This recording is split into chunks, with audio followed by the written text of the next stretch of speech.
அனைவருக்கும் வணக்கம். திருநெல்வேலி ஜோதிடர் சொக்கலிங்கம் என்ற யூடியூப் சேனல் அது வரைக்கும் 1000க்கும் மேற்பட்ட பேருக்கு நல்ல பலங்கள் பதிஞ்சிருக்கிறேன். ஸோ இந்த சேனலை சப்ஸ்கிரைப் பண்ணிட்டு ஹோம் பேஜில் போய் வீடியோஸில் பார்த்து வந்து அந்த பேருக்குடையவங்க உங்கள் பேருக்கு நல்ல பலங்கள் தெரிஞ்சுக்கோங்க. குறிப்பாக அந்த எலிசபெத் அப்படிங்கிற பேருடையவங்க உங்கள் குடும்பத்திலே சொந்தக்காரங்களே நட்பு வட்டாரத்தில் இருந்தாங்கன்னா அவங்களுக்கும் நம்ம வீடியோ லிங்கை தயவு செஞ்சு ஷேர் பண்ணுங்க.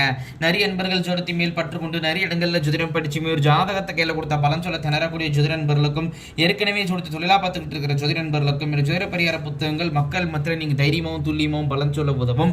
இந்த ஜோதிட பரிகார புத்தகங்கள் லிஸ்ட் எப்போ இருப்பவங்க ஸ்க்ரீனில் ஸ்க்ரோல் ஆகக்கூடிய டெலிகிராம் நம்பருக்கு மெசேஜ் பண்ணீங்க அப்படின்னா என்னுடைய புத்தகங்களுடைய லிஸ்டியோட விளக்கங்களை தரேன். பார்த்துட்டு தேவையான புத்தகங்கள் வெங்கடலாம்.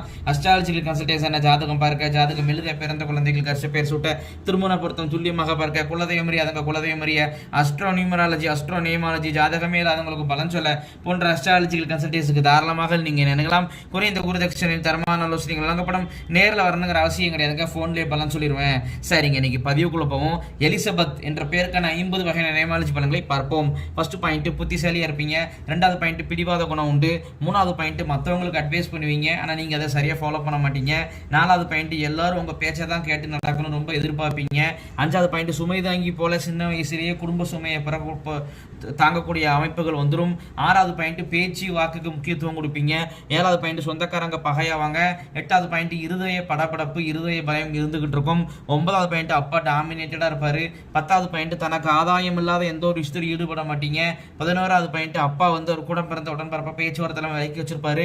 12வது பாயிண்ட், தைரியசாலியா இருப்பீங்க. 13வது பாயிண்ட், தன் சேஃப்டிக்கு தான் எப்போதுமே ஃபர்ஸ்ட் ப்ரிஃபரன்ஸ் கொடுப்பீங்க. 14வது பாயிண்ட், தாய்மாமா உறவு பகையாகும். 15வது பாயிண்ட், குடும்பத்தை பிரிஞ்சு வாழ்வீங்க, சேர்ந்து வாழ்ந்தால் நிம்மதி இருக்காது. 16வது பாயிண்ட், இந்த எலிசபெத் போக உங்களுக்கு ஒரு இன்னொரு பெயர் வச்சு கூப்பிடுவாங்க அல்லது செல்ல பெயர் கண்டிப்பாக இருக்கும். 17வது பாயிண்ட், ரத்த பந்த உறவுகளுடன் கருத்து வேறுபாடுகள் உண்டு. 18வது பாயிண்ட், பணம் கொடுத்து ஏமாந்திருப்பீங்க. 19வது பாயிண்ட், யூரினரி பிரச்சனை உண்டு. 20வது பாயிண்ட், உங்க உடம்புல வந்து நோய் எதிர்ப்பு சக்தி ரொம்ப கம்மியாக இருக்கும், இம்யூனிட்டி பவர் கம்மி. 21வது பாயிண்ட், சளி தொல்லை, சைனஸ், வீசிங் 3ல் 1 அவதிப்படுவீங்க. 22வது பாயிண்ட், அப்பா கூட பிறந்தவங்க ஒருத்தவங்களுடைய வாழ்க்கை பாதிக்கப்பட்டிருக்கும். 23வது பாயிண்ட், சோம்பேறித்தனம், அசால்ட்டுத்தனம் உங்கள்கிட்ட அதிகமாகவே இருக்குங்க. 24வது பாயிண்ட், அம்மாவுடன் கருத்து வேறுபாடு உண்டு. 25வது பாயிண்ட், வயசு வித்தியாசம் உள்ள கணவர் அமைவார். 26வது பாயிண்ட், ஆன்மீக அமானுஷ விஷயங்கள்ல உங்களுக்கு ஆர்வம் ஈடுபாடு அதிகமாக இருக்கும். 27வது பாயிண்ட், சொந்த தொழில் நீங்க செய்யக்கூடாதுங்க, நஷ்டமாயிரும். 28வது பாயிண்ட், கண் பிரச்சனை உண்டு. 29வது பாயிண்ட், அம்மாவுக்கு வந்து எப்போதுமே ஹெல்த் பிரச்சனைகள் இருந்துகிட்டே இருக்கும். 30வது பாயிண்ட், திருமண வாழ்க்கையில உங்களுக்கு திருப்தி இருக்காது. 31வது பாயிண்ட், மாமனார் வந்து ஃபைனான்சியல் ரீதியாவோ அல்லது ஹெல்த் ரீதியாவோ ரொம்பவே கஷ்டப்படுவார். 32வது பாயிண்ட், ஒன்று அப்பா கூட பகை ஏற்பட்டுரும், இல்லை இளம் வயசுலேயே அப்பா இழக்கக்கூடிய அமைப்புகள் உண்டு. 33வது பாயிண்ட், லைஃப்ல ஓடவையாவது கம்ப்ளைண்ட் கொடுக்கறதுக்காக போலீஸ் ஸ்டேஷன் படியை ஏறி மிதிப்பீங்க.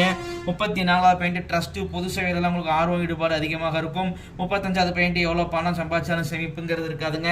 46வது பாயிண்ட், நண்பர்களால் நஷ்டங்களை சந்திப்பீங்க.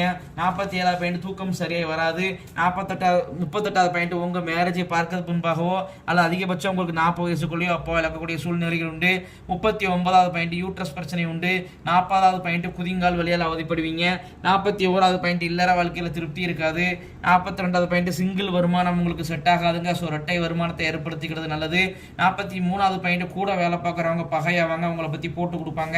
44வது பாயிண்ட், ஃப்ரெண்ட்ஷிப்புக்கு முக்கியத்துவம் கொடுப்பீங்க. 45வது பாயிண்ட், ஃப்ரெண்ட்ஸுகளுக்காக அதிக நேரம் ஸ்பெண்ட் பண்ணுவீங்க. 46வது பாயிண்ட், சொந்த வீடு யோகம் உண்டு. 47வது பாயிண்ட், மாமியாருடன் கருத்து வேறுபாடு உண்டு. 48வது பாயிண்ட், மாமியாருக்கும் திருமண வாழ்க்கையில் திருப்தி இருக்காது, மாமனாரை பிரிஞ்சோ அல்லது மாமனாரோட சண்டை சச்சரவோடய வாழ்வாங்க. 49வது பாயிண்ட், உங்கள் குடும்பத்தில் கன்னி உண்டுங்க. கன்னின்னு சொன்னால் குறைஞ்ச வயசில் இறந்து போன பெண் குழந்தைய தான் கன்னின்னு சொல்லுவோம், அது அவசியம் வழிபடணும். கன்னி தேவதை முறைப்படி வழிபாடு செய்வது எப்படி, கன்னி தெய்வ வழிபாட்டு முறைகள் A-Z அப்படிங்கிற புத்தகம் போட்டிருக்கிறேன்.